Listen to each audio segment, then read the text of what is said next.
Hi friends, good evening to everyone. నేను only 2 ఆలూస్ and rice flour, కొంచెం corn flour కలిపేసి నేను ఈజీ స్నాక్స్ ఓన్లీ 10 మినిట్స్ పట్టిందండి. Snacks అయితే రెడీ చేశాను. చూసారు కదా, 2 ఆలు తీసుకున్నాను. దానికి కార్న్ ఫ్లోర్, రైస్ ఫ్లోర్ కొంచెం కొంచెం యాడ్ చేశాను. చాలా అంటే చాలా టేస్టీగా ఉండండి. ఫస్ట్ టైం చేశాను, మా పిల్లలు సర్ప్రైజ్ అయిపోయారు. చూసారా, 2 ఆలూస్ ఇట్లా పీల్ చేశాను, పొట్టు అయితే తీసేసి చిన్న చిన్న పీసెస్ కట్ చేసుకొని దానికి ముందుగానే నేను వాటర్ అయితే బాయిల్ చేశాను. పక్కన బాయిల్ చేసిన వాటర్లోకి పీల్ చేసిన ఆలు అనేది దానిలో యాడ్ చేశాను.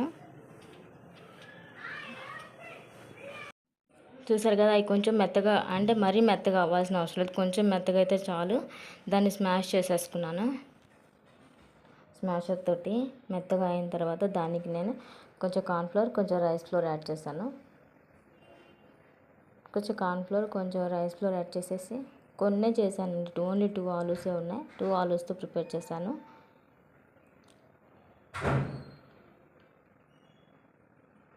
కొంచెం టేస్ట్కి తగ్గట్టు కొంచెం సాల్ట్ యాడ్ చేశాను. అంతే అండి, ఓన్లీ 3 ఇంగ్రీడియంట్స్: ఆలు, కార్న్ఫ్లోర్, రైస్ ఫ్లోర్. నేను కొంచెం వామ్ అయితే యాడ్ చేశాను, అదే ఆలు కదా అని.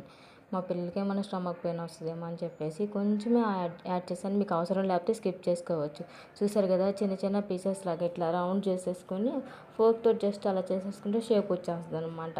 నేనైతే చాలా సర్ప్రైజ్గా ఫీల్ అయ్యానండి. టేస్ట్ అయితే ఆసమ్గా ఉంది, చాలా బాగుంది. మీరు ట్రై చేయండి, ఎలా ఉందో నాకైతే కామెంట్ చేయండి. ప్లీజ్ వాచ్ చేయండి, నా ఛానల్ని సబ్స్క్రైబ్ చేయండి. Thank you.